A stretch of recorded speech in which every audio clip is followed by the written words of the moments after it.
दोस्तों आप सबका बहुत बहुत स्वागत है आपकी अपनी चैनल गणेशाय वर्ल्ड में। आज हम लेके आए प्रश्न बैंक 2021-22 प्रीसाइज जीव विज्ञान कक्षा 11वीं, जिसका हम फुल सॉल्यूशन देखेंगे। तो अध्याय 3 की बात करते हैं दोस्तों। इस अध्याय 3 दिया है आपका वनस्पति जगत, जिसमें हमारा पहला क्वेश्चन दिया गया है।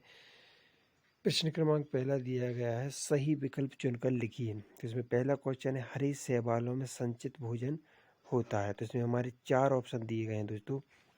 पहला दिया गया है स्टार्च, दूसरा दिया है मैनिटोल, तीसरा दिया है सेल्यूलोज, चौथा दिया है फ्लोरिडियम स्टार। तो हमारा सही आंसर है दोस्तों इसमें स्टार्च।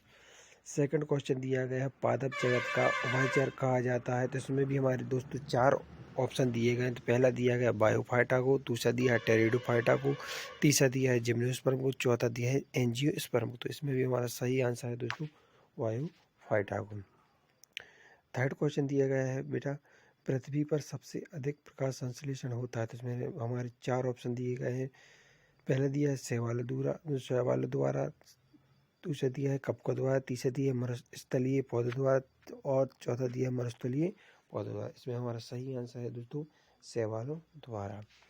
चौथा क्वेश्चन दिया है दोस्तों, निम्नलिखित में से किसमें जैम्पा कप द्वारा अलैंगिक जनन होता है। इसमें भी हमारे 4 ऑप्शन दिए गए हैं।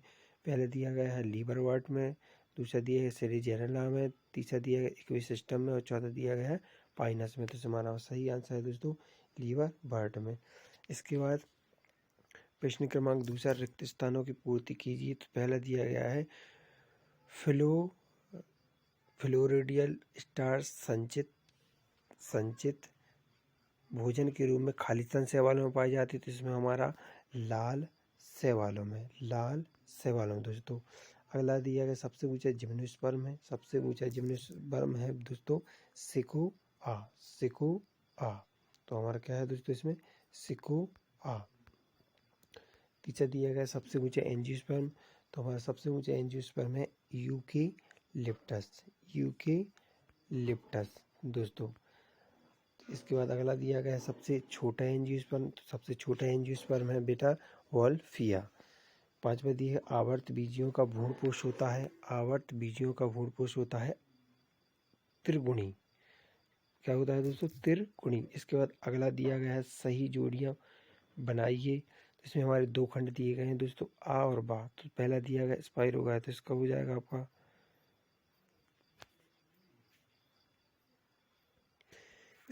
आपका जिम्नोस्पर्म। साइकस का हो जाएगा आपका शैवाल और सेरिजेनेला का हो जाएगा आपका टेरिडोफाइट और स्पिगनम का हो जाएगा आपका मांस और यूकेलिप्टस का आपका हो जाएगा एंजियोस्पर्म।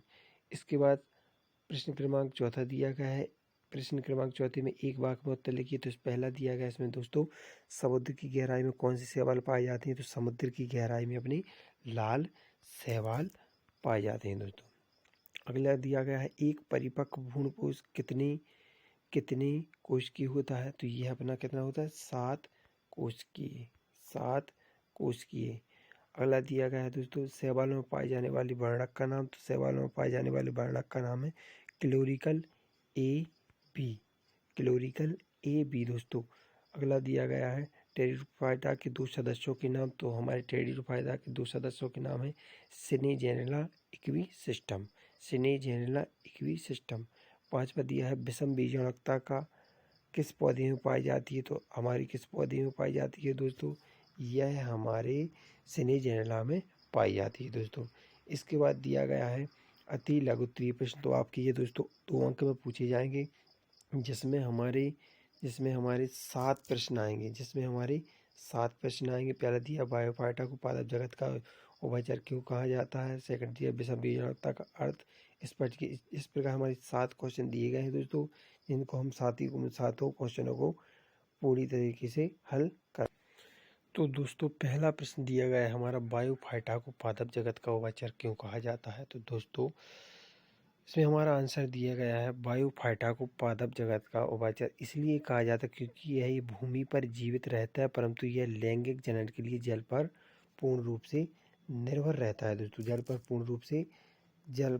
पूर्ण रूप से निर्भर रहता है दोस्तों। ठीक है दोस्तों, तो ये क्यों रहता है, यह भूमि में तो रहता है, जीवित रहता है, लेकिन इसकी लैंगिक जनन के लिए जल पर पूर्ण रूप से निर्भर रहता है दोस्तों। अगला क्वेश्चन दिया गया है हमारा, विषम बीजाणुकता का अर्थ स्पष्ट कीजिए, जिसमें हमारा आंसर है विषम बीजाणुकता का अर्थ है पौधों में दो प्रकार के बीजाणु जो आकार की व आकारकी में भिन्न होते हैं, इन्हें लघु बीजाणु तथा गुरु बीजाणु कहते हैं। यह स्थिति सिनेजेरिया तथा साल्विया में मिलती है। विषम बीजाणुकता में ही गुरु बीजाणु पौधे में ही रहता है तथा वहीं निषेचन करता है।